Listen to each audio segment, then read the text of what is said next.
Hello दोस्तों, आप सभी का स्वागत है हमारे जीएम क्लासिक में। तो आज मैं फिर से आपके लिए एक यूपी पुलिस के लिए हिंदी की क्लास लेकर आया हूँ। इसमें 110% क्या है क्वेश्चन पूछा जाता है यूपी पुलिस के अकॉर्डिंग। जो यूपी ट्रिपल एससी लेखपाल राजस्व विभाग जल विभाग जो ये कोर्स जो भी यूपी ट्रिपल एससी जो भी पेपर कराती है उसमें से 110% क्वेश्चन बनेगा। विश्वास मानिए मेरी बात कि मैं किसी बात पे कह रहा हूँ तो कोई ना कोई बात ही होगी उसमें। तो आइए स्टार्ट करते हैं। पहली क्लास हमारी जो है ये फर्स्ट क्लास है, पहली क्लास है हमारी। देखिए होता क्या है, हिंदी व अन्य भारतीय भाषाएं। तो पहला जो चैप्टर होता है हमारा क्या होता है, हिंदी व अन्य भारतीय भाषाएं। तो यहाँ से सीधा सीधा सिलेबस में दे रखा है कि हिंदी व अन्य भारतीय भाषाएं। सबसे पहले आती है इसमें बोली।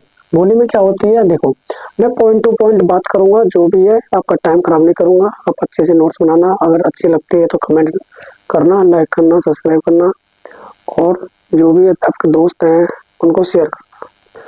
दूसरी बात, मेरी वीडियो भैया वहां तक शेयर मत करियो जो ज्यादा अंग्रेज या ज्यादा कवि मतलब इतिहासकार बन रहा हो। ठीक है, बस वही फॉलो करियो, वही या सब्सक्राइब करियो जो बच्चा पढ़ना चाह रहा हो। सीधी बात है भैया। भाषा में कौन सी धातु पाई जाती है, तो भाषा में जो धातु पाई जाती है वो भा से धातु पाई जाती है। कौन सी धातु पाई जाती है, भा से धातु पाई जाती है। उसके बाद क्वेश्चन आता है भाषा का सबसे छोटा जो रूप होता है वो क्या होता है, वो बोली होता है। क्या होता है, बोली। भाषा का सबसे छोटा रूप जो होता है वो बोली होता है, इस बात को याद रखना, बोलना मत। अगला क्वेश्चन बनता है कि बोली छोटे क्षेत्र में विकसित होती है। क्वेश्चन आएगा बोली कहाँ विकसित होती है, तो बोली जो होती है ना वो छोटे क्षेत्र में विकसित होती है।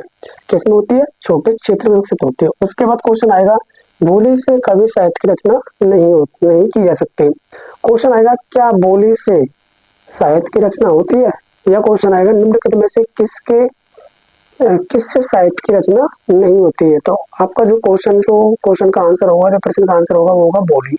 क्या होगा, बोली। अब आती है विभाषा। बोली के बाद क्या आती है, विभाषा आती है। क्या आती है, विभाषा। विभाषा में क्या है, इसमें साहित्य की रचना होती है। विभाषा में क्या होती है, साहित्य की रचना होती है। विभाषा में क्या होती है, साहित्य की रचना होती है। यह बोली का थोड़ा बड़ा क्षेत्र होता है। तो क्वेश्चन आएगा कि बोली का थोड़ा बड़ा क्षेत्र क्या होता है, तो बोली का जो थोड़ा बड़ा क्षेत्र होता है वो क्या होता है, वो होता है विभाषा। क्या होता है, विभाषा। उपभाषा क्या होती है, उपभाषा आकृति संरचना और अर्थ के आधार पर जुड़ी रहती है।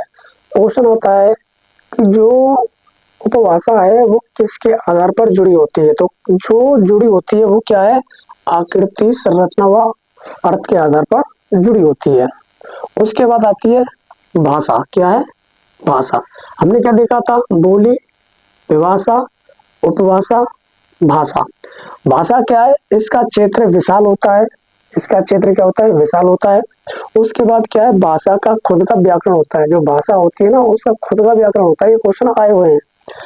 भाषा एक मानक रूप है। भाषा क्या है, भाषा क्या है, एक मानक रूप है। ये क्वेश्चन आया हुआ है, मानक रूप क्या है, तो उसमें लिखा हुआ है भाषा।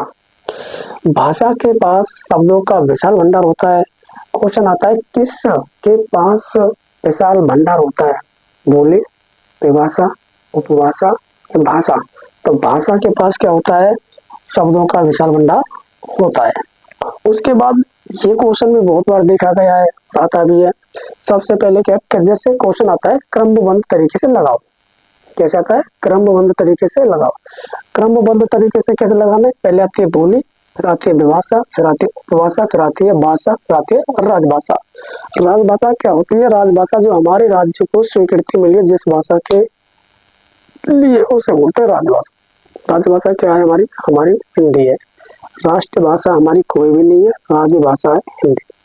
तो दोस्तों आपको ये जो वीडियो मैंने बनाई है, अगर आपको समझ में आ रही है तो आपके लिए मैं इतना ही कर सकता हूँ, क्योंकि मैंने देखा है कि वैसे तो मेरे पास कुछ नहीं है आपको देने के लिए, बस यही है कि आप पढ़ लिख के आगे पहुंच जाओ, और जो भी लोग ताने आपको दे रहे हैं उनको उनके मुंह पे जवाब दे पाओ।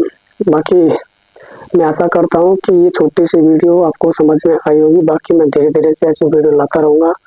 ये मैंने फिर से कह रहा हूँ, ये जो चैनल क्रिएटिव किया है, ये जो चालू किया है ना, सिर्फ सिर्फ बच्चों के लिए किया है, जो बच्चे बेचारे फेल होते आ रहे हैं। बाकी यार पास पास जो बच्चे होते हैं उनके साथ सब है, ठीक है, सब है उनके बाद, लेकिन मैं उनके साथ हूँ जिनके साथ कोई भी नहीं। तो ओके, जय हिंद।